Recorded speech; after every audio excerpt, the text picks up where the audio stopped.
তো তোমরা যারা WBSSC গ্রুপ সি এবং গ্রুপ ডির অ্যাসপিরেন্টসরা আছো, তোমাদের জন্য আজকের এই ক্লাসটি কিন্তু অত্যন্ত গুরুত্বপূর্ণ হতে চলেছে। আজকের এই ক্লাসের মাধ্যমে আমরা ভারতীয় রাষ্ট্রপতি এবং উপরাষ্ট্রপতি এই যে টপিকটা রয়েছে পলিটির অর্থাৎ সংবিধানের, এই টপিকটার সম্পূর্ণ কিন্তু রিভিশন দেব আজকের এই ক্লাসে। কেমনভাবে হবে ক্লাসটা? তোমাদের জন্য আমি এই টপিক থেকে 25টি বাছাই করা MCQ প্রশ্ন নিয়ে এসেছি, 4টে অপশন থাকবে এবং সেই প্রশ্নের মাধ্যমে কিন্তু সম্পূর্ণ এই টপিকটা রিভিশন হয়ে যাবে আজকে। তোমাদের যাদের রাষ্ট্রপতি এবং উপরাষ্ট্রপতিটা পড়া আছে কোনো থিওরি বই থেকে, তোমরা যদি আজকের এই ক্লাসটা সম্পূর্ণ করো তাহলে কিন্তু সম্পূর্ণ টপিকটা তোমাদের রিভিশন হয়ে যাবে। বা যাদের পড়া নেই তারাও কিন্তু এই ক্লাসটা করো, তাদেরও কিন্তু সম্পূর্ণ MCQর মাধ্যমে সম্পূর্ণ চ্যাপ্টারটা কিন্তু কভার করিয়ে দেবো। আমি কিছু গুরুত্বপূর্ণ 25টা প্রশ্ন রেখেছি এবং তার সাথে কিছু এক্সট্রা তথ্য রেখেছি যেগুলো পরীক্ষা আসবে। অর্থাৎ আজকের কিন্তু ক্লাসটা সম্পূর্ণ এক্সাম রিলেটেড, কোনো আলতু ফালতু কিন্তু কোনো প্রশ্ন এখানে দেওয়া হয়নি। এবং এর পিডিএফটা তোমরা সম্পূর্ণ বিনামূল্যে পাবে। পিডিএফটা কী করে পাবে তার জন্য কিন্তু সম্পূর্ণ ক্লাসটা করো। আর তোমরা যারা আমার ক্লাসগুলো আগে দেখেছো, আমি কিন্তু আগে কিন্তু মিক্স জিকে, তারপরে চ্যাপ্টার ওয়াইজ যেই চ্যাপ্টারগুলো গুরুত্বপূর্ণ যেখান থেকে ফ্রিকোয়েন্টলি প্রশ্ন আসে সেই চ্যাপ্টারগুলো করাচ্ছি। আগের ক্লাসগুলো যারা দেখেছো তারা কিন্তু বুঝতে পারবে, যারা অবশ্যই জানো যে ক্লাসগুলো কতটা গুরুত্বপূর্ণ বা কতটা আমি সোজাভাবে তোমাদের বুঝিয়ে ক্লাসটা করিয়ে দিই এবং সমস্ত চ্যাপ্টারগুলো কভার করিয়ে দিই MCQর মাধ্যমে। MCQর মাধ্যমে করালে সুবিধা কী হয়, তোমাদের একটা প্র্যাকটিস হয়ে যায়, প্লাস তোমরা রিভিশন তোমাদের হয়ে যায়। ঠিক আছে? আমি প্রশ্নগুলো বলবো, অপশনগুলো বলবো, তোমরা যদি উত্তরটা জানো অবশ্যই কমেন্ট করে উত্তরটা দেবে এবং 25টার মধ্যে তোমাদের স্কোর কত হয়েছে সেটা কিন্তু তোমরা লাস্টে আমাকে জানাবে। তাহলে বুঝতে পারবে তোমাদের যে প্র্যাকটিসটা বা তোমাদের তৈরি প্রস্তুতি কতটা মজবুত হয়েছে। পরিষ্কার? তো আজকের ক্লাসের পরে তোমাদের এই চ্যাপ্টার থেকে কিন্তু কোনো রকমের সমস্যা হবে না এবং এই চ্যাপ্টারটা কিন্তু সম্পূর্ণ তোমাদের রিভিশন হয়ে যাবে। পরিষ্কার? আমি কিন্তু মিক্স জিকে, স্ট্যাটিক জিকেরও ক্লাস দিয়েছি। 2টো ক্লাস আমি কিন্তু 1000+ স্ট্যাটিক জিকে করাবো। তোমাদের পরীক্ষার আগে কিন্তু সেটা কমপ্লিট হয়ে যাবে। তো অবশ্যই কিন্তু সেই সমস্ত ক্লাসগুলো দেখেছো, তার লিঙ্ক ডেসক্রিপশনে রয়েছে। পরিষ্কার? তো শুরু হচ্ছে আজকের ক্লাস। দেখো, প্রথম প্রশ্ন দেখো। প্রথম প্রশ্ন কি বলছে, ভারতীয় সংবিধানের কত নম্বর অনুচ্ছেদে অর্থাৎ কত নম্বর ধারায় রাষ্ট্রপতির ইমপিচমেন্ট বা অপসারণ পদ্ধতি বর্ণনা রয়েছে? অপশানস দেখো, অনুচ্ছেদ 52, অনুচ্ছেদ 61, অনুচ্ছেদ 72, অনুচ্ছেদ 123। তো বলছে রাষ্ট্রপতির যে ইমপিচমেন্ট পদ্ধতি বা অপসারণ পদ্ধতিটা রয়েছে সেটা সংবিধানের কত নম্বর ধারায় রয়েছে? যারা উত্তর জানো অবশ্যই কমেন্ট করো। সঠিক উত্তর কি হবে আমি বলছি। সঠিক উত্তর হবে কিন্তু এখানে অপশন নাম্বার খ, ধারা 61, অর্থাৎ আর্টিকেল 61। ঠিক আছে? যারা যারা সঠিক উত্তরটা পেরেছো তারা কিন্তু অবশ্যই নিচে জানাও। এবার আমার তথ্য দেখো কত, আমি একটা প্রশ্নতে দেখো 4টে তথ্য আমি নিয়ে এসেছি। আমি এখানে উত্তর দিয়েও দিয়েছি। অনুচ্ছেদ 61, প্রথম দেখো, রাষ্ট্রপতিকে কেবলমাত্র সংবিধান লঙ্ঘনের অভিযোগে অপসারণ করা যায়, অর্থাৎ রাষ্ট্রপতি থেকে ইমপিচমেন্ট করা যায় একমাত্র সংবিধান লঙ্ঘন যদি তিনি করেন তাহলেই কিন্তু তাকে ইমপিচমেন্ট করা যায়। পরিষ্কার? তারপরে ইমপিচমেন্টের যে প্রস্তাব সেটা কিন্তু সংবিধানের যে কোনো কক্ষে উত্থাপন করা যায়, অর্থাৎ সেটা রাজ্যসভাতেও করা যাবে বা লোকসভাতেও করা যাবে, যে কোনো একটা কক্ষে কিন্তু উত্থাপিত করা যায়। ঠিক আছে? এগুলো কিন্তু পরীক্ষায় দিতে পারে যে ইমপিচমেন্টের প্রস্তাব সেটার কোন কক্ষে উত্থাপন করা যায়। ঠিক আছে? অপশানে লোকসভা, রাজ্যসভা এবং উভয় দিতে পারে, উভয় কিন্তু উত্তর হবে। পরবর্তী দেখো, প্রস্তাবনার অন্তত 14 দিন আগে রাষ্ট্রপতিকে লিখিত নোটিশ দিতে হয়। ঠিক আছে? 14 দিন আগে লিখিত নোটিশ দিতে হবে। তারপরে সংসদের উভয় কক্ষের মোট সদস্য সংখ্যার 3/2 অংশ কিন্তু সংখ্যাগরিষ্ঠতায় এই প্রস্তাব পাস হতে হয়। ঠিক আছে? 3 ভাগের 2 ভাগ কিন্তু এই যে ইমপিচমেন্টের যে প্রস্তাব সেখানে কিন্তু সই করলেই প্রস্তাব, তাহলে কিন্তু সেটা পাস হবে। পরিষ্কার? তো দেখো, এই পয়েন্টগুলো গুরুত্বপূর্ণ, তোমরা কিন্তু চাইলে এই পয়েন্টগুলো খাতায় নোট করে নিতে পারো। পরিষ্কার? থাকলে একটা প্রশ্ন তো আমরা একটা প্রশ্ন দেখালাম, তার সাথে কিন্তু কতগুলো পয়েন্ট আমরা আলোচনা করে দিলাম। তো পুরো ক্লাসটা হবে কিন্তু এভাবেই তোমাদের রিভিশন আমি করিয়ে দেবো। পরিষ্কার? পরবর্তী প্রশ্ন চলে আসছে, কি বলছে প্রশ্ন, ভারতের রাষ্ট্রপতি হওয়ার জন্য ন্যূনতম বয়স কত হতে হয়? অর্থাৎ রাষ্ট্রপতি হওয়ার ন্যূনতম বয়স কত? অপশন ক 25 বছর, অপশন খ 30 বছর, অপশন গ 35 বছর, অপশন ঘ 40 বছর। তো সঠিক উত্তর কি হবে? সঠিক উত্তর হবে কিন্তু এখানে অপশন নম্বর ঘ 35 বছর। ঠিক আছে? দেখে নাও এবার। আরও দেখো, আমরা এখানেও 4টে পয়েন্ট আলোচনা করব। দেখো, 35 বছর উত্তর আমি বলেই দিয়েছি।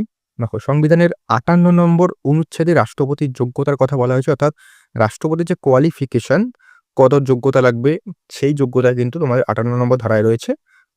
যে প্রার্থী মানে রাষ্ট্রপতি এই রাষ্ট্রপতি যে প্রার্থী তাকে কিন্তু অবশ্যই ভারতীয় নাগরিক হতে হবে এবং তাকে লোকসভার সদস্য হওয়ার যোগ্যতা সম্পন্ন হতে হবে। অর্থাৎ লোকসভার সদস্য হওয়ার একজন যে লোকসভার যে সদস্য, সেই সদস্য হওয়ার যে যোগ্যতা থাকে, সেই রাষ্ট্রপতি কিন্তু সেই যোগ্যতা সম্পন্ন হতে হবে। তাহলেই কিন্তু তিনি রাষ্ট্রপতি পদে দাঁড়াতে পারবেন। এবারে উপরাষ্ট্রপতি এবং রাজ্যপাল হওয়ার জন্য ন্যূনতম বয়স কিন্তু 35 বছর। এটাও কিন্তু পরীক্ষায় দিতে পারে যে উপরাষ্ট্রপতি এবং রাজ্যপালের ন্যূনতম বয়স কত হওয়ার জন্য, তাহলে কিন্তু সেটাও 35 বছর হবে। পরিষ্কার? প্রধানমন্ত্রী হওয়ার ন্যূনতম বয়স কত সেটা যদি জানো নিচে বলো। ঠিক আছে? পরবর্তী প্রশ্ন কি বলছে? ভারতের প্রথম উপরাষ্ট্রপতি কে ছিলেন? অপশনস দেখো। অপশন ক ডক্টর রাজেন্দ্র প্রসাদ, অপশন খ ডক্টর এস রাধাকৃষ্ণন, অপশন ঘ ভিভি গিরি, অপশন ঘ জাকির হোসেন। সঠিক উত্তর কি হবে? সঠিক উত্তর হবে কিন্তু অপশন নাম্বার ঘ ডক্টর এস রাধাকৃষ্ণন। ঠিক আছে? তারপরে দেখো আমরা উত্তর লিখে দিয়েছি। তারপরে দেখো আমরা আবার 4টে পয়েন্ট আলোচনা করি। তিনি 1952 থেকে 1962 সাল পর্যন্ত পরপর 2 মেয়াদে উপরাষ্ট্রপতি ছিলেন। তার জন্মদিন তোমরা সকলেই জানো যে তার জন্মদিনে কিন্তু 5ই সেপ্টেম্বর আমরা শিক্ষক দিবস পালন করি। তিনি ভারতের 2য় রাষ্ট্রপতি হিসাবেও দায়িত্ব পালন করেছেন এবং 1954 সালে তিনি কিন্তু ভারতের সর্বোচ্চ সম্মান ভারতরত্ন কিন্তু তিনি লাভ করেন। ঠিক আছে? তো এটাও কিন্তু একটা স্ট্যাটিক জিকে টাইপের প্রশ্ন হয়ে গেল। তোমরা কিন্তু প্রশ্ন এখান থেকে আসতে পারে। তো 4টে অপশন 4টে তোমরা দেখে নিলে কত গুরুত্বপূর্ণ। পরবর্তী প্রশ্ন কি বলছে? রাষ্ট্রপতি পদত্যাগ করতে চাইলে কার কাছে পদত্যাগপত্র জমা দেন? অপশন দেখো। ক প্রধানমন্ত্রী, খ প্রধান বিচারপতি, গ লোকসভার স্পিকার, ঘ উপরাষ্ট্রপতি। তো এটা সঠিক উত্তর কি হবে তোমরা বলো? বলছে রাষ্ট্রপতি যদি পদত্যাগপত্র জমা দিতে যায় তাহলে কার কাছে জমা দেবেন? এটা কিন্তু উত্তর হবে অপশন নম্বর ঘ উপরাষ্ট্রপতি। ঠিক আছে? আশা করছি তোমরা যারা উত্তরগুলো জানছো অবশ্যই কমেন্ট করছো। এবার আমরা দেখো আবার পয়েন্ট আলোচনা করি। আমি উত্তর বলে দিয়েছি। 1 সেকেন্ড। হ্যাঁ, ঠিক আছে। তো উত্তর বলে দিয়েছি আমি, যে উত্তর অপশন দেখো। উপরাষ্ট্রপতি এই পদত্যাগপত্র পাওয়ার সাথে সাথে লোকসভার স্পিকারকে জানান এবং 2 নম্বর উপরাষ্ট্রপতি পদত্যাগ করতে চাইলে এবার যদি বলে উপরাষ্ট্রপতি যদি পদত্যাগ করতে চান তাহলে তিনি কিন্তু রাষ্ট্রপতির কাছে জমা দেন। ঠিক আছে? যদি রাষ্ট্রপতি করতে চান তাহলে উপরাষ্ট্রপতি এবং উপরাষ্ট্রপতি করতে চাইলে রাষ্ট্রপতির কাছে। ঠিক আছে? এটি সংবিধানের 56 ক অনুচ্ছেদে সম্পন্ন রয়েছে। যদিও এত ডিপে জিজ্ঞেস করবে না এই পরীক্ষায়, তবুও যদি জেনে রাখা ভালো। তোমরা তো আর শুধুমাত্র গ্রুপ সি, গ্রুপ ডির জন্য জন্য প্রিপারেশন নিচ্ছ না, তোমরা কোনো হাই লেভেলের প্রিপারেশন নিচ্ছ, সেক্ষেত্রে এগুলো জেনে রাখা তোমাদের অত্যন্ত জরুরি। পরবর্তী কোনো পরীক্ষায় তোমাদের অবশ্যই কাজে লাগবে। ঠিক আছে? দিয়েও দিতে পারে, কারণ এখন যে পশ্চিমবঙ্গে পুলিশের পরীক্ষাগুলো হচ্ছে সেখানে কিন্তু কোশ্চেনের যে লেভেল সেটা কিন্তু অনেকটা স্ট্যান্ডার্ড হচ্ছে, মানে একটু আপ করেছে। সেক্ষেত্রে এখানেও কিন্তু তোমাদের স্ট্যান্ডার্ড আপ করার চান্স রয়েছে। সেক্ষেত্রে একটুখানি বেশি পড়লে তোমাদের কোনো ক্ষতি হবে না। তবে দেখো রাষ্ট্রপতির অনুপস্থিতিতে উপরাষ্ট্রপতি কিন্তু সর্বাধিক 6 মাস পর্যন্ত অস্থায়ী রাষ্ট্রপতি দায়িত্ব পালন করতে পারেন। ঠিক আছে? রাষ্ট্রপতি অনুপস্থিত রয়েছে, রাষ্ট্রপতি কোনো কারণে আ উপস্থিত নেই। সেক্ষেত্রে উপরাষ্ট্রপতি কিন্তু ম্যাক্সিমাম 6 মাসের জন্য কিন্তু রাষ্ট্রপতির দায়িত্ব পালন করতে পারবেন। ঠিক আছে? এটা কিন্তু পরীক্ষায় দেয়। পরবর্তী প্রশ্ন কি বলছে? রাজ্যসভার চেয়ারম্যান হিসাবে কি দায়িত্ব পালন করেন? অপশন দেখো। ক রাষ্ট্রপতি, খ প্রধানমন্ত্রী, গ উপরাষ্ট্রপতি, ঘ স্পিকার। তো এটার উত্তর কি হবে? এটার উত্তর হবে কিন্তু অপশন নাম্বার গ উপরাষ্ট্রপতি। ঠিক আছে? এবার আমরা দেখি না একটুখানি। দেখো আরো কিছু ইনফরমেশনস কি বলছে। অনুচ্ছেদ 64 অনুযায়ী উপরাষ্ট্রপতি হলেন রাজ্যসভার পদদৈর্ঘ্যের বলে চেয়ারম্যান। অর্থাৎ যিনি কিন্তু উপরাষ্ট্রপতি তিনিই কিন্তু রাজ্যসভার চেয়ারম্যান হবেন। এটা কিন্তু কত নম্বর ধারায় রয়েছে? এটা কিন্তু 64 নম্বর ধারায় রয়েছেন। তিনি রাজ্যসভার সদস্য না হয়েও সভার সভাপতিত্ব করতে পারেন। তিনি কিন্তু রাজ্যসভার সদস্য নন, যে উপরাষ্ট্রপতি, তাও তিনি কিন্তু সবার যে সভাপতিত্ব তিনি কিন্তু করেন। ঠিক আছে? ভোট সমান হলে তার নির্ণায়ক ভোট বা কাস্টিং ভোটে দিতে পারেন। অর্থাৎ ধরো সবাই ভোট হচ্ছে, এবার ধরো 20 জন মেম্বার আছে। আমি কথার কথা বলছি, ঠিক আছে? ঠিক এবার ধরো 10টা ভোট হ্যাঁতে, 10টা ভোট নাতে, 10টা ভোট। এবার হচ্ছে ড্র হয়ে গেল। এবার তো একটা লাগবে যে সেটা পাস করার জন্য জিনিসটা। তো তখন কিন্তু উপরাষ্ট্রপতি একটা ভোট দিতে পারেন এবং সেই ভোটটা যেখানে যাবে সেটাই হবে। ঠিক আছে? তো কাস্টিং ভোট অর্থাৎ নির্ণায়ক ভোট, যদি ভোট সমান হয়, এটা ড্র হয়ে যায়, সেক্ষেত্রে কাস্টিং ভোট দেওয়ার ক্ষমতা কিন্তু রয়েছে। তারপরে যখন তিনি অস্থায়ী রাষ্ট্রপতির দায়িত্ব পালন করেন তখন তিনি রাজ্যসভার চেয়ারম্যানের কাজ করেন না। অর্থাৎ ধরুন আমি যখন আগের পয়েন্টটাতে বললাম যে রাষ্ট্রপতি ধরো কোনো কারণে উপস্থিত নেই, সেক্ষেত্রে উপরাষ্ট্রপতি হচ্ছে রাষ্ট্রপতির দায়িত্ব পালন করবেন। তখন কিন্তু তিনি রাজ্যসভার চেয়ারম্যানের কাজ করবেন না। ঠিক আছে? পরিষ্কার? তারপরে দেখো পরবর্তী প্রশ্ন কি বলছে। ভারতের রাষ্ট্রপতিকে শপথ বাক্য কে পাঠ করান? অপশনস দেখো। উপরাষ্ট্রপতি, অপশন খ প্রধানমন্ত্রী, অপশন গ লোকসভার স্পিকার, অপশন ঘ সুপ্রিম কোর্টের প্রধান বিচারপতি। তো এটা সঠিক উত্তর কি হবে তোমরা আমি আশা করছি তোমরা কিন্তু কমেন্ট করছো। এটার উত্তর হবে কিন্তু অপশন নাম্বার ঘ সুপ্রিম কোর্টের প্রধান বিচারপতি। ঠিক আছে, আবার দেখো আমরা একটু আরো কিছু দেখে নিই। দেখো অপশন নাম্বার ঘ আমি উত্তর বলে দিয়েছি। দেখো সংবিধানের 60 নম্বর অনুচ্ছেদে রাষ্ট্রপতির শপথের বিবরণ রয়েছে। আমরা দেখলাম 61 নম্বর ধারায় রয়েছে ইমপিচমেন্ট, 60 নম্বরে কিন্তু শপথ, এবং 58 নম্বরে কি দেখলাম, 58 নম্বরে কিন্তু কোয়ালিফিকেশনস অর্থাৎ যোগ্যতা। এগুলো কিন্তু একটু মাথায় রাখবে। তারপরে দেখো 2 নম্বর কি বলছে, প্রধান বিচারপতির অনুপস্থিতিতে সুপ্রিম কোর্টের প্রবীণতম বিচারপতি শপথ বাক্য পাঠ করেন। অর্থাৎ ধরো সুপ্রিম কোর্টের প্রধান বিচারপতি কোনো কারণে অনুপস্থিত, সেক্ষেত্রে কিন্তু যে সুপ্রিম কোর্টের যে প্রবীণতম বিচারপতি থাকবে সব থেকে, তিনি কিন্তু রাষ্ট্রপতিকে শপথ বাক্য পাঠ করাবেন। এবার উপরাষ্ট্রপতিকে যে শপথ বাক্য পাঠ করান তিনি কিন্তু রাষ্ট্রপতি নিজেই পাঠ করান। ঠিক আছে, তারপর দেখি পরবর্তী প্রশ্ন কি বলছে। 7 নম্বর, রাষ্ট্রপতি কত নম্বর অনুচ্ছেদ অনুযায়ী অর্ডিন্যান্স বা অধ্যাদেশ জারি করতে পারে? অনুচ্ছেদ বা অর্ডিন্যান্স কি? দেখো ধরো কোনো এক ধরো পার্লামেন্টের সেশন হচ্ছে না, তখন ধরো খুবই জরুরি অবস্থায় একটা বিল পাস করতে হবে বা একটা কোনো আইন পাস করতে হবে, সেক্ষেত্রে রাষ্ট্রপতি কিন্তু একটা পাস করে দেয়, সেটাই কিন্তু অর্ডিন্যান্স বলা হয়, সোজা কথায়। ঠিক আছে, অতটা তোমাদের সংজ্ঞাতেও জিজ্ঞেস করবে না, জাস্ট তোমাদের জেনে রাখা দরকার, সেটাই বললাম। অপশনসগুলো কি আছে দেখি। অনুচ্ছেদ 110, অনুচ্ছেদ 123, অনুচ্ছেদ 213, অনুচ্ছেদ 352। তো এখানে উত্তর কি হবে তোমরা বলো, আমি বলে দিচ্ছি। উত্তর হবে কিন্তু অপশন নম্বর খ অনুচ্ছেদ নম্বর 123। 213 এটা কি হবে? এটা কিন্তু রাজ্যপাল অধ্যাদেশ জারি করতে পারে 213 নম্বর ধারা অনুযায়ী। ঠিক আছে, এরকম আমি এখানে লিখে দিয়েছি, অবশ্যই তোমরা দেখতে পারো। দেখো অনুচ্ছেদ 123, দেখো সংসদের অধিবেশন বন্ধ থাকাকালীন জরুরি প্রয়োজনে রাষ্ট্রপতি এটি জারি করতে পারে, আমি বলে দিলাম। এই অধ্যাদেশ ক্ষমতা সংসদের তৈরি আইনের মতোই সমান। ঠিক আছে, সংসদের পুনরায় চালু হওয়ায় 6 সপ্তাহের মধ্যে এটি পাস হতে হয়। ঠিক আছে, যখন রাষ্ট্রপতি করে দিল, অর্ডিন্যান্স জারি করে দিল, তারপরে যখন সংসদ চালু হবে, সংসদের অধিবেশন চালু হবে, তখন কিন্তু 6 সপ্তাহের মধ্যে কিন্তু এটাকে পাস করাতে হবে। তারপর দেখো রাজ্যপাল অধ্যাদেশ জারি করতে পারে, আমি বলে দিলাম প্রথমে যে 213 নম্বর ধারা অনুযায়ী। ঠিক আছে, এগুলো কিন্তু গুরুত্বপূর্ণ। পরবর্তী প্রশ্ন কি বলছে, 8 নম্বর, ভারতের রাষ্ট্রপতি নির্বাচনে কারা ভোট দিতে পারে না? এখানে কিন্তু না শব্দটা ভালো করে মাথায় রাখতে হবে, পরীক্ষা এখানে কিন্তু ভুল হয়। অপশন থেকে লোকসভার নির্বাচিত সদস্য, বিধানসভার নির্বাচিত সদস্য, বিধান পরিষদের সদস্যরা এবং রাজ্যসভার নির্বাচিত সদস্য। ঠিক আছে, তো এখানে কি বলছে যে রাষ্ট্রপতি নির্বাচনে কারা ভোট দিতে পারে না? ঠিক আছে, তো এখানে উত্তর কি হবে? এখানে উত্তর হবে কিন্তু অপশন নাম্বার গ বিধান পরিষদের সদস্যরা। ঠিক আছে, তারপর দেখো আমরা আরো কিছু দেখে নিই। দেখো এখানে তোমাদের দেখো সংসদের এবং বিধানসভার মনোনীত সদস্যরা নির্বাচনে ভোট দিতে পারে না। মনোনীত মানে যারা নমিনেটেড তারা কিন্তু ভোট দিতে পারে না, একমাত্র ইলেক্টেড যে মেম্বাররা রয়েছেন তারাই কিন্তু এখানে ভোট দিতে পারেন, নমিনেটেডরা কিন্তু ভোট দিতে পারেন না। পরিষ্কার? তারপরে শুধুমাত্র নির্বাচিত প্রতিনিধিরাই, যারা এমপিস মানে হচ্ছে লোকসভা সদস্য, এমএলএস মানে মেম্বার্স অফ লেজিসলেটিভ অ্যাসেম্বলি মানে আমাদের যে বিধানসভা সদস্য, তারাই কিন্তু রাষ্ট্রপতি নির্বাচনে ভোট দিতে পারেন, নির্বাচিত। ঠিক আছে, মনে রাখবে নির্বাচিতরা কিন্তু ভোট দিতে পারে, এটা মনে রাখবে। দিল্লি ও পুদুচেরির বিধানসভার নির্বাচিত সদস্য এই নির্বাচনে অংশগ্রহণ নেন, এটাও কিন্তু গুরুত্বপূর্ণ। রাষ্ট্রপতি নির্বাচন এক হস্তান্তরযোগ্য ভোট পদ্ধতিতে হয়, এগুলো কিন্তু পরীক্ষায় দিতে পারে, তো এগুলো ভালো করে দেখে রাখো। পরবর্তী প্রশ্ন বলছে কি, দেখে নাও, রাষ্ট্রপতির ক্ষমা প্রদর্শন অর্থাৎ পার্ডনিং যে পাওয়ার আছে সেটা কোন অনুচ্ছেদে পাওয়া যায়? অপশন ক অনুচ্ছেদ 72, অনুচ্ছেদ 61, অনুচ্ছেদ 74, অনুচ্ছেদ 161। তো সঠিক উত্তর কি হবে? সঠিক উত্তর হবে কিন্তু অপশন নাম্বার ক অনুচ্ছেদ নাম্বার 72, 72।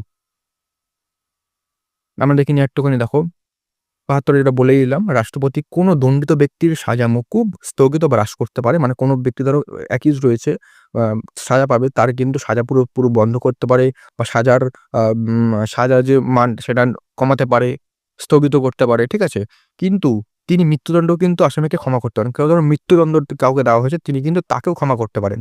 সামরিক আদালত সাজাও তিনি মকুব করতে পারেন। কিন্তু একটা জিনিস মনে রাখবে, রাজ্যপাল কিন্তু মৃত্যুদণ্ড ক্ষমা করতে পারে না। বাকি যে পার্ডনিং পাওয়ার সেমই আছে, কিন্তু যে মৃত্যুদণ্ড সেটা কিন্তু রাজ্যপাল ক্ষমা করতে পারে না, একমাত্র রাষ্ট্রপতিই পারেন। রাজ্যপালের কত আছে পার্ডনিং পাওয়ার? 161। ঠিক আছে, এটা মনে রাখবে। পরবর্তী প্রশ্ন কি বলছে, ভারতের একমাত্র রাষ্ট্রপতি কে যিনি বিনা প্রতিদ্বন্দ্বিতা নির্বাচিত হয়েছিলেন? এটা উত্তর কি হবে বলো? অপশন ক ডক্টর রাজেন্দ্র বসু, অপশন খ নিলাম সঞ্জীব রেড্ডি, এপিজে আব্দুল কালাম এবং প্রতিভা পাটিল। কি বলছে যে বিনা প্রতিদ্বন্দ্বিতায়, উত্তর কি হবে? এটার উত্তর হবে কিন্তু অপশন নাম্বার খ নিলাম সঞ্জীব রেড্ডি। ঠিক আছে, এনার সম্মুখে একটু দেখে নিই। দেখো তিনি কিন্তু 1977 সালে ভারতের 6ষ্ঠ রাষ্ট্রপতি হিসেবে নির্বাচিত হন। রাষ্ট্রপতি হওয়ার আগে তিনি লোকসভার স্পিকার ছিলেন এবং তিনি ভারতের সর্বকনিষ্ঠ রাষ্ট্রপতি ছিলেন। ঠিক আছে? তো এগুলো কিন্তু একটু মনে রাখবে। পরবর্তী প্রশ্ন চলে আসি। দেখো, উপরাষ্ট্রপতি হওয়ার জন্য কোন সভার সদস্য হওয়ার যোগ্যতা থাকতে হয়? ঠিক আছে?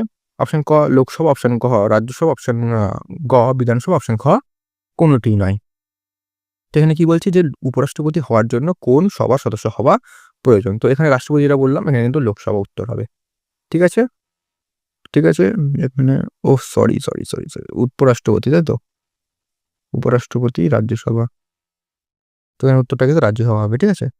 একটু ভুলে যাবো না, রাষ্ট্রপতি উপরাষ্ট্রপতি একটু কনফিউজ হয়ে গেছিল। ঠিক আছে? যাই হোক, ভুল হতেই পারে। তো দেখো, রাজ্যসভা, দেখো রাষ্ট্রপতির হওয়ার জন্য কিন্তু লোকসভা সদস্য হওয়ার যোগ্যতা থাকা, উপরাষ্ট্রপতির যোগ্যতা অর্থাৎ কোয়ালিফিকেশন, সেটা কিন্তু ৬৬ নম্বর ধারায় রয়েছে। আর ৬৪ নম্বর ধারায় কি রয়েছে যেটা বললাম যে উপরাষ্ট্রপতি কিন্তু তিনি কিন্তু রাজ্যসভার চেয়ারম্যান হিসেবে নিযুক্ত হবেন। ঠিক আছে? প্রার্থী কোনো লাভজনক পদে থাকা চলবে না, সেটা রাষ্ট্রপতির ক্ষেত্রেও এবং উপরাষ্ট্রপতির ক্ষেত্রেও কিন্তু একই হবে। এবং উপরাষ্ট্রপতি নিজে রাজ্যসভার সদস্য নন, কিন্তু সবার প্রধান, এবং তিনি কিন্তু সবাই ভোট দিতে পারেন, সভাপতিত্ব করতে পারেন এবং নির্ণায়ক ভোট কিন্তু তিনি দিতে পারেন। ঠিক আছে? এগুলো কিন্তু আগেই আমি আলোচনা করেছি। পরবর্তী প্রশ্ন কি বলছে দেখো, জাতীয় জরুরি অবস্থা অর্থাৎ ন্যাশনাল যে ইমার্জেন্সি, এটা ঘোষণা করেন কে? অপশন ক প্রধানমন্ত্রী, অপশন খ সুপ্রিম কোর্ট, অপশন গ রাষ্ট্রপতি, অপশন খ লোকসভার স্পিকার। এর উত্তর কি হবে? এটার উত্তর যদি বলি, এটার উত্তর হবে কিন্তু অপশন নম্বর গ রাষ্ট্রপতি। ঠিক আছে? দেখো, রাষ্ট্রপতি ১ নম্বর দেখো কি বলছে, ৩৫২ নম্বর ধারায় কিন্তু আমাদের জরুরি অবস্থা রয়েছে এবং এটি কেবলমাত্র কেন্দ্রীয় ক্যাবিনেটের লিখিত সুপারিশে জারি করা যায় এবং ভারতে ৩ বার এখনো পর্যন্ত কিন্তু জারি হয়েছে। এটা কবে? ১৯৬২, ১৯৭১ এবং ১৯৭৫ এই সালগুলো কিন্তু মনে রাখবে। জরুরি অবস্থায় ২০ এবং ২১ নম্বর ধারা কিন্তু বাতিল করা যায় না। এটা কিন্তু আমি তোমাদের আ উম মৌলিক অধিকার বলছি, তোমাদের যে মিক্সড জিকে করেছিলাম সেখানে কিন্তু এটা আলোচনা করেছিলাম যে ২০ নম্বর এবং ২১ নম্বর ধারা কিন্তু কোনো সময় বাতিল করা যায় না। আর ভারতীয় নাগরিকদের জন্য শুধুমাত্র যে সমস্ত ধারাগুলো রয়েছে সেগুলো আলোচনা করেছি। তোমরা কিন্তু সেই ক্লাসটা অবশ্যই দেখে আসো। তার লিঙ্ক ডেসক্রিপশনে কিন্তু পেয়ে যাবে। পরিষ্কার? তো এগুলো কিন্তু ভালো করে মনে রাখবে। পরবর্তী প্রশ্ন, ভারতের ১ম মহিলা রাষ্ট্রপতি কে ছিলেন? অপশন ক ইন্দিরা গান্ধী, অপশন খ প্রতিভা পাটিল, অপশন ঘ দ্রৌপদী মুর্মু, অপশন ঘ সুষমা স্বরাজ। এটার উত্তর কি হবে? এটা জানি অনেকেই বলতে পারবে, আমি যতদূর আমি মনে করছি। এটার উত্তর কি হবে বলো? আমি বলছি, এটার উত্তর হবে অপশন নম্বর খ প্রতিভা পাটিল। ঠিক আছে? এবার একটু দেখে নিই। দেখো, তিনি ২০০৭ থেকে ২০১২ সাল পর্যন্ত, ১ সেকেন্ড, ২০০৭ থেকে ২০১২ সাল পর্যন্ত ভারতের দ্বাদশ রাষ্ট্রপতি ছিলেন। দেখো, এই যে তার সালটা নাও দিতে পারে, দ্বাদশটা এটা অতটা গুরুত্বপূর্ণ নয়। যাই হোক, তোমরা একটু দেখে রাখবে। তিনি আগে রাজস্থানের রাজ্যপাল ছিলেন। তিনি উম এগুলো কিন্তু, হ্যাঁ, এই যে এই ৩ নম্বরটা অতটা গুরুত্বপূর্ণ নয়। ঠিক আছে? তুমি এই ৪ নম্বরটা কিন্তু গুরুত্বপূর্ণ। দেখো, দ্রৌপদী মুর্মু হলেন ভারতের ২য় মহিলা এবং ১ম আদিবাসী রাষ্ট্রপতি। এইটা কিন্তু খুব গুরুত্বপূর্ণ। ১ম আদিবাসী রাষ্ট্রপতি যিনি কিন্তু ভারতের। এটা কিন্তু খুব গুরুত্বপূর্ণ। এটা কিন্তু পরীক্ষায় দেওয়ার সম্ভাবনা রয়েছে। পরবর্তী প্রশ্ন দেখো, উপরাষ্ট্রপতিকে স্মরণ প্রস্তাব কোথায় উত্থাপন করা যায়? অপশন ক শুধুমাত্র লোকসভায়, অপশন খ শুধুমাত্র রাজ্যসভায়, অপশন গ যৌথ অধিবেশনে, অপশন ঘ সুপ্রিম কোর্টে। তো উপরাষ্ট্রপতিকে স্মরণের যদি আমি বলি তাহলে এটা কি হবে? এটা হচ্ছে শুধুমাত্র রাজ্যসভায়। ঠিক আছে? এবার দেখো, পয়েন্টগুলো দেখে নিই। উপরাষ্ট্রপতি রাজ্যসভার চেয়ারম্যান হওয়ায় প্রস্তাবটি সেখানেই শুরু হয়। দেখো, ঠিক আছে? এগুলো একটুখানি তোমাদের থিওরিটিক্যাল টাইপের পয়েন্ট, এগুলো অতটা গুরুত্বপূর্ণ না, তা একটু দেখে রাখবে। তারপরে এটি রাজ্যসভায় কার্যকর সংখ্যাগরিষ্ঠতায় পাস হয়। লোকসভাকে কেবল এই প্রস্তাবের সাথে একমত হতে হয়। আর কিছুই করতে হবে না। রাষ্ট্রপতিকে স্মরণের প্রস্তাব সংসদের যেকোনো কক্ষে আনা হয়। এটা আমি তোমাদের ১ম এই বলেছিলাম। পরবর্তী কোয়েশ্চেন কি বলছে দেখো, রাষ্ট্রপতির পদ শূন্য হলে কতদিনের মধ্যে নতুন নির্বাচন করতে হয়? অপশন খ ৩ মাস, অপশন খ ৬ মাস, অপশন গ ৯ মাস, অপশন ঘ ১ বছর। আগের প্রশ্নগুলো একটু মন দিয়ে শুনেছে তারা কিন্তু উত্তরটা অনায়াসে করতে পারবে। উত্তরটা হবে অপশন খ ৬ মাস। ঠিক আছে? দেখো, এখানে দেখো ১ম পয়েন্ট কি বলছে? ৬২ নম্বর অনুচ্ছেদ অনুযায়ী ৬ মাসের মধ্যে নির্বাচন বাধ্যতামূলক। এই যে এখানে ভ্যাকেন্সি এই অনুচ্ছেদের মধ্যে রয়েছে। নতুন রাষ্ট্রপতি পরবর্তী ৫ বছর পূর্ণ মেয়াদের জন্য নির্বাচিত হন এবং অন্তর্বর্তীকালীন সময়ে উপরাষ্ট্রপতি অস্থায়ী হিসেবে কাজ করেন। আমি বলে দিলাম যে উপরাষ্ট্রপতি ৬ মাসের বেশি কিন্তু অস্থায়ী রাষ্ট্রপতি হিসেবে কাজ করতে পারেন না। তার উপরাষ্ট্রপতি না থাকলে সুপ্রিম কোর্টের প্রধান বিচারপতি কিন্তু দায়িত্ব নেন। অর্থাৎ ধরো দেখো, রাষ্ট্রপতির জায়গা খালি থাকলে উপরাষ্ট্রপতি ধরো করল ৬ মাস, কিন্তু ধরো উপরাষ্ট্রপতিও অনুপস্থিত, তখন কিন্তু সুপ্রিম কোর্টের যে প্রধান বিচারপতি তিনি কিন্তু রাষ্ট্রপতির দায়িত্ব নিতে পারেন। ঠিক আছে? এগুলো কিন্তু মনে রাখবে। পরবর্তী প্রশ্ন বলছে, কার পূর্বানুমতি ছাড়া অর্থ বিল লোকসভায় পেশ করা যায় না। অপশন দেখো, অপশন ক প্রধানমন্ত্রী, অপশন খ লোকসভার স্পিকার, অপশন গ রাষ্ট্রপতি, অপশন খ অর্থমন্ত্রী। এটার উত্তর কি হবে বলো? এটার উত্তরে কিন্তু অপশন নাম্বার গ রাষ্ট্রপতি। ঠিক আছে, দেখো রাষ্ট্রপতি, দেখো বলে দিলাম উত্তরটা, তো তোমাদের বলে দিলাম। দেখো রাষ্ট্রপতি অর্থ বিল পুনর্বিবেচনার জন্য ফেরত পাঠাতে পারেন না। মানে ধরো রাষ্ট্রপতি তো প্রথমে মত দিয়ে দেন, একবার ধরো রাষ্ট্রপতির কাছে গেল বিবেচনার জন্য, তিনি একবার বললো একবার উনি বললো যে পাঠাতে পারেন, কিন্তু পরের বার যখন আবার আসবে তখন কিন্তু তিনি আর পাঠাতে পারবে না, তখন কিন্তু তিনি সই করতে বাধ্য থাকেন। 110 নম্বর ধারাতে কিন্তু অর্থ বিলের সংজ্ঞা দেওয়া রয়েছে, এটা মনে রাখবে। কোনো বিল অর্থ বিল কিনা সেটা কিন্তু কে ঠিক করে? সেটা কিন্তু লোকসভার স্পিকার ঠিক করেন। এটা কিন্তু গুরুত্বপূর্ণ। যদি বলতে পারে যে কোনো বিল অর্থ বিল কিনা সেটা ঠিক করেন কে? সেটা কিন্তু লোকসভার স্পিকার। অর্থ বিল শুধুমাত্র লোকসভাতেই পেশ করা যায়, এটা কিন্তু গুরুত্বপূর্ণ। পরিষ্কার? অর্থ বিল শুধুমাত্র লোকসভাতেই পেশ করা হয়। পরবর্তী প্রশ্ন দেখো, রাষ্ট্রপতি উপরাষ্ট্রপতি নির্বাচন সংক্রান্ত বিরোধ কোথায় মীমাংসা করা হয়? অপশন দেখো, নির্বাচন কমিশন, খ সংসদ, গ সুপ্রিম কোর্ট, ঘ লোকসভা। বলছে রাষ্ট্রপতি এবং উপরাষ্ট্রপতি নির্বাচনে ধরো কোন রকমের একটা বিরোধ দেখা দিল, কোনো একটা সমস্যা দেখা দিল, তো সেই মীমাংসাটা কোথায় করা হয়? এটা উত্তর বলো। এটার উত্তর আমি যদি বলি, উত্তর হবে কিন্তু অপশন নাম্বার গ সুপ্রিম কোর্ট। ঠিক আছে, দেখো 71 নম্বর অনুচ্ছেদে অনুযায়ী সুপ্রিম কোর্টের সিদ্ধান্ত চূড়ান্ত। এক সেকেন্ড, বারবার ছোট যাচ্ছে। সুপ্রিম কোর্টের অনুচ্ছেদে কিন্তু এটা কিন্তু চূড়ান্ত, এবং নির্বাচন শেষ হওয়ার পরেই কেবল এই বিরোধের মামলা করা যায়, এবং নির্বাচন বাতিল হলেও রাষ্ট্রপতির পূর্বের কাজগুলো কিন্তু বৈধ থাকে। এগুলো কিন্তু দেখে রাখবে। ঠিক আছে, পরবর্তী প্রশ্ন কি বলছে, ভারতের অ্যাটর্নি জেনারেলকে কে নিয়োগ করেন? অপশন ক প্রধান বিচারপতি, অপশন খ প্রধানমন্ত্রী, অপশন গ রাষ্ট্রপতি, অপশন খ সংসদ। তো এখানে অপশন উত্তর কি হবে? উত্তর হবে কিন্তু অপশন নম্বর গ রাষ্ট্রপতি। ঠিক আছে, দেখো 76 নম্বর ধারায় কিন্তু আমাদের অ্যাটর্নি জেনারেল দেওয়া রয়েছে। অ্যাটর্নি জেনারেল 76 নম্বর ধারায় তিনি রাষ্ট্রপতির সন্তুষ্ট অনুযায়ী, মানে রাষ্ট্রপতি প্রেসিডেন্ট যে প্লে যাচ্ছে সেই অনুযায়ী কিন্তু পদে থাকে, মানে তার কোনো নির্দিষ্ট কোনো সময়কাল নেই। যতদিন রাষ্ট্রপতির সন্তুষ্টি থাকবে তিনি কিন্তু ততদিন কিন্তু সেই পদে থাকবেন। তিনি ভারতের সর্বোচ্চ আইন উপদেষ্টা, কিন্তু তিনি যদি বলে ভারতের সর্বোচ্চ আইন উপদেষ্টাকে, তিনি কিন্তু হবে অ্যাটর্নি জেনারেল। ঠিক আছে, ক্যাগ হচ্ছে CAG comptroller and auditor general, ইনি কিন্তু নির্বাচন কমিশন এবং রাজ্যপাল এবং রাষ্ট্রপতি। এখানে প্রশ্নটা বলছে, এক সেকেন্ড আমি একটু এটা মুছে দিই। দেখো এখানে বলছে যে ক্যাগ অর্থাৎ কম্পট্রোলার অ্যান্ড অডিটর জেনারেল, নির্বাচন কমিশন এবং রাজ্যপাল এদেরও কিন্তু রাষ্ট্রপতি নিয়োগ করেন। ঠিক আছে, এগুলো কিন্তু ভালো করে দেখবে, রাষ্ট্রপতি কাকে কাকে নিয়োগ করে এগুলো কিন্তু পরীক্ষায় দেয়। পরবর্তী প্রশ্ন চলে আসি, রাষ্ট্রপতির পকেট ভেটো ক্ষমতা বলতে কি বোঝায়? অপশন ক বিল বাতিল করে, অপশন ক বিল সই না করে অনির্দিষ্টকাল ফেলে রাখা, অপশন ক বিল সংসদে ফেরত পাঠানো ও দ্রুত সই করা। বলছে পকেট ভেটো। ঠিক আছে, তো দেখো উত্তর কি হবে? এটার উত্তর হবে কিন্তু অপশন নাম্বার খ বিল সই না করে অনির্দিষ্টকালের জন্য ফেলে রাখা। পকেট ভেটো মানে পকেটে বলতে পারে, পকেটে ঢুকিয়ে রেখেছে, দিচ্ছে না। ঠিক আছে, তারপর দেখো এখানে আমরা দেখে নিই একটুখানি।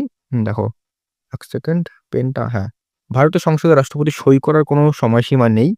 1986 সালে জ্ঞানী জৈল সিং এর প্রথম ব্যবহার করেছিলেন, যে একটা পোস্ট অফিসে একটা বিল আছে সেখানে কিন্তু এটা ব্যবহার করেছিলেন, পরীক্ষা দিতে পারে।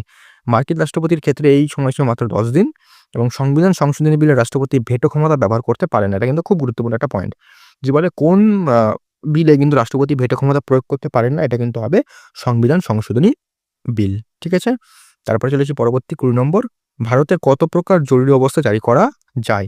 অপশন ক 2 প্রকার, অপশন খ 3 প্রকার, অপশন গ 4 প্রকার, অপশন ঘ 5 প্রকার। ইমার্জেন্সি বলছে কত প্রকার ইমার্জেন্সি জারি করে, এটার উত্তর কি হবে? এটার উত্তর হবে কিন্তু অপশন নাম্বার খ 3 প্রকার। ঠিক আছে, এখানে দেখো আমরা জরুরি অবস্থা সম্পর্কে একটু দেখে নিই। দেখো জাতীয় জরুরি অবস্থা ন্যাশনাল এমার্জেন্সি 352, রাষ্ট্রপতি শাসন অর্থাৎ প্রেসিডেন্টস রুল এটা হচ্ছে 356। যদি দেখো কোনো রাজ্য ধরো দেখছে মানে সংবিধানের অনুযায়ী চলছে না কোনো রাজ্য, তখন কিন্তু রাষ্ট্রপতি প্রেসিডেন্ট রুল সেই রাজ্যে জারি করতে পারে। ঠিক আছে, মণিপুরে সবচেয়ে মণিপুর না উত্তরপ্রদেশ, এখানে সবচেয়ে বেশি কিন্তু প্রেসিডেন্ট রুল জারি করা হয়েছে। ঠিক আছে, আর্থিক জরুরি অবস্থা অর্থাৎ এটা কি আর্থিক জরুরি অবস্থা, এটা কিন্তু 360 নম্বর ধারা। এর মনে রাখবে কিন্তু ভারতে এখনো পর্যন্ত একবারও আর্থিক অবস্থা জরুরি অবস্থা জারি করা হয়নি। পরিষ্কার, এটা কিন্তু মনে রাখবে। তারপরে দেখো 22 নম্বর, রাষ্ট্রপতি রাজ্যসভায় কতজন সদস্যকে মনোনীত করতে পারেন?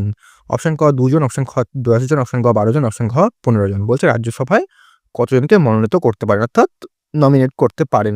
উত্তর কি হবে? এটার উত্তর হবে কিন্তু অপশন নাম্বার গ 12 জন। ঠিক আছে, দেখে নাও 12 জনকে কোন কোন ভাগ থেকে করতে পারেন।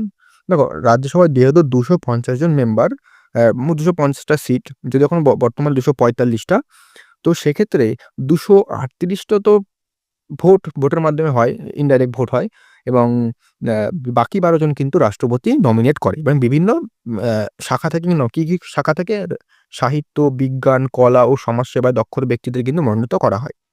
এটি সংবিধানের ৮০ নম্বর ধারায় ৮০ নম্বর অনুচ্ছেদে অনুযায়ী করা হয় এবং লোকসভায় অ্যাংলো ইন্ডিয়ানের মনোনয়ন এখানে কিন্তু হ্যাঁ, এবার কিন্তু আমি তোমাদের যখন আ সংবিধানের গণপরিষদ পড়িয়েছিলাম তখন কিন্তু এটা বলেছিলাম যে লোকসভায় ৫৫০ জন, বর্তমানে ৫৪৩ জন, কিন্তু ৫৫০ জন ছিল। তখন ২ জন কিন্তু অ্যাংলো ইন্ডিয়ানের কিন্তু সিট ছিল। কিন্তু এই যে অ্যাংলো ইন্ডিয়ানের সিটটা কিন্তু ১০৪ নম্বর সংবিধান সংশোধনীর মাধ্যমে কিন্তু বন্ধ করে দেওয়া হয়। এই মনোনীত সদস্যরা রাষ্ট্রপতি নির্বাচনে ভোট দিতে পারেন না। তোমাদের ১ম এ বললাম রাষ্ট্রপতি নির্বাচনে একমাত্র নির্বাচিত সদস্যরাই ভোট দিতে পারেন। সমস্ত এমপি, এমএলএ নির্বাচিতরাই কিন্তু ভোট দিতে পারেন। ঠিক আছে? পরবর্তী প্রশ্ন ২৩ নম্বর, যৌথ অধিবেশন অর্থাৎ জয়েন্ট সিটিং কে আহ্বান করেন? অপশন ক লোকসভার স্পিকার, রাষ্ট্রপতি, প্রধানমন্ত্রী, উপরাষ্ট্রপতি। জয়েন্ট সিটিং কে আহ্বান করেন? উত্তর কি হবে এখানে? উত্তর হবে কিন্তু অপশন নাম্বার খ রাষ্ট্রপতি। ঠিক আছে? এখানে দেখো ১০৮ নম্বর ধারায় কিন্তু এই যে আ জয়েন্ট সিটিং নিতে রয়েছে ১০৮ নম্বর ধারা, এটা মনে রাখবে। এই অধিবেশন সভাপতিত্ব করেন লোকসভার স্পিকার, এটা মনে রাখবে। ডাকেন রাষ্ট্রপতি কিন্তু সভাপতিত্ব করেন কিন্তু লোকসভার স্পিকার, এটা কিন্তু গুরুত্বপূর্ণ। স্পিকার না থাকলে ডেপুটি স্পিকার করেন এবং সাধারণ বিলের ক্ষেত্রে অচলাবস্থা কাটাতে এই অধিবেশন ডাকা হয়। ঠিক আছে? তারপরে দেখো ২৪ নম্বর, উপরাষ্ট্রপতির পদত্যাগপত্র কার কাছে জমা দেন? অপশন খ, এটা ১ম এই তোমাদের বলেছি। এটার উত্তর কি হবে? আমি অপশন আর বলছি না। তোমাদের ১ম এই তোমাদের বলে দিলাম, এটার উত্তর হবে কিন্তু রাষ্ট্রপতি। ঠিক আছে? দেখো উপরাষ্ট্রপতি স্বেচ্ছায় যেকোনো সময় পদত্যাগ করতে পারেন। ১ সেকেন্ড, হ্যাঁ। স্বেচ্ছায় যেকোনো সময় পদত্যাগ করতে পারেন। যেমন আমাদের রিসেন্ট উপরাষ্ট্রপতি করেছেন। রাষ্ট্রপতি, উপরাষ্ট্রপতি একে অপরকে পদত্যাগপত্র জমা দেন, সেটা তোমাদের বলেইছি। উপরাষ্ট্রপতি তার মেয়াদ শেষেও পদে থাকতে পারেন যতক্ষণ না উত্তরাধিকারী আসছেন এবং পদত্যাগের জন্য কোনো বিশেষ অনুমতির প্রয়োজন হয় না। এগুলো একটু জাস্ট দেখে রাখবে, এগুলো কিন্তু অতটাও গুরুত্বপূর্ণ নয়। তারপরে দেখো এবং এই লাস্ট, এটা কিন্তু তোমাদের কিন্তু এটা হোমওয়ার্ক। ঠিক আছে? তোমরা কিন্তু এটা কমেন্ট করবে। ঠিক আছে? তোমরা এটা কমেন্ট করে নিচে জানাও। ঠিক আছে? এটা তোমরা নিচে কমেন্ট করো যে ভারতের বর্তমান উপরাষ্ট্রপতির নাম কি? এটা একটা কারেন্ট অ্যাফেয়ার্স টাইপেরও প্রশ্ন হয়ে গেল। অপশনগুলো বলে দিচ্ছি: সিপি রাধাকৃষ্ণন, জগদীপ ধনখড়, ওম বিড়লা এবং দ্রৌপদী মুর্মু। তো যারা সঠিক উত্তর জানো অবশ্যই কিন্তু কমেন্ট করো। তো কেমন লাগলো ক্লাসটা? হ্যাঁ, আমি কিন্তু তোমাদের জন্য এই পিডিএফে আমি এটা বলছি না, কারণ এটা বললে অনেকটা বড় হয়ে যাবে। তোমাদের আমি যে বিভিন্ন রাষ্ট্রপতি মানে যখন রাষ্ট্রপতি বর্তমান পর্যন্ত যতগুলো রাষ্ট্রপতি ভারতের ছিলেন তাদের কিন্তু আমি কার্যকাল বা টাইমলাইন করে দিয়ে দিয়েছি এবং তিনের বিশেষ তথ্যগুলো একপাশে লিখে দিয়েছি। তোমরা দেখো আমরা পুরো একদম করে দিয়েছি। তোমরা কিন্তু এটা যখন পিডিএফটা দেবো তোমরা কিন্তু পিডিএফের মাধ্যমে এগুলো একটু রিভাইজ করে নেবে। এগুলো থেকে কিন্তু প্রশ্ন দিতে পারে। ঠিক আছে? তো কেমন লাগলো ক্লাসটা? অবশ্যই কিন্তু একটা লাইক করে কমেন্টের মাধ্যমে জানাও ক্লাসটা কেমন লাগলো। আমি মনে করি না যে তোমরা YouTube এ এরকম টাইপের ক্লাস পাবে। পুরো এমসিকিউর মাধ্যমে তোমাদের সম্পূর্ণ এই টপিকটা কভার করিয়ে দিলাম। তোমরা কিন্তু অবশ্যই এই তোমাদের থিওরি বই থাকলে উপরাষ্ট্রপতি, রাষ্ট্রপতি চ্যাপ্টারটা টপিকটা একটুখানি পড়ে তারপরে ক্লাসটা করো। দেখবে তোমাদের কিন্তু এখান থেকে কোনো প্রশ্ন ভুল হবে না। তোমরা কিন্তু অনায়াসে এই প্রশ্নগুলো করতে পারবে। ঠিক আছে? আমি দেখো রিভিশন ক্লাসেরটা যেহেতু রিভিশনের জন্য আমি ক্লাসটা করিয়েছি। তোমাদের যেহেতু হাতে এখন খুব একটা বেশি সময় নেই, তাই যত পারবে তোমরা রিভিশন করো, যত পারবে তোমরা এমসিকিউ প্র্যাকটিস করো। আর অন্যান্য ক্লাসগুলো আসছে তোমরা কিন্তু অবশ্যই দেখে আসো। আমি কিন্তু এর আগে ইতিহাস, ভূগোল থেকে, পলিটি থেকে বিভিন্ন গুরুত্বপূর্ণ চ্যাপ্টারের আমি টপিকের আমি কিন্তু ক্লাস করিয়েছি এভাবেই। আর পিডিএফ এর জন্য তোমরা আমার টেলিগ্রামে জয়েন করো। টেলিগ্রামের লিঙ্ক ডেসক্রিপশনে দিয়ে দিয়েছি। সেখানে জয়েন করলে তোমরা ফ্রিতে সম্পূর্ণ এটা অ্যাক্সেস করতে পারবে। তাছাড়া আমি ডিজিটাল নোটস বানাচ্ছি, সেটা কিন্তু খুবই তাড়াতাড়ি পাবে। যেহেতু আমি সমস্ত কাজ একা করি, পিপিটি বানানো, কনটেন্ট বানানো সব একা করি, সেক্ষেত্রে একটু টাইম লাগে। তাই তোমরা কিন্তু অবশ্যই একটুখানি ওয়েট করো, আমি কিন্তু দিয়ে দেবো। পরিষ্কার স্ট্র্যাটেজির ক্লাসটা করে এসো। তাছাড়া আমি তোমাদের জন্য আমি কারেন্ট অ্যাফেয়ার্স এর ক্লাস নিয়ে আসবো খুবই তাড়াতাড়ি এবং কিছু যে নতুন টপিক দিয়ে সেগুলো কিন্তু ক্লাস করিয়ে দেবো। তো দেখা হচ্ছে পরবর্তী ক্লাসে নতুন টপিক নিয়ে।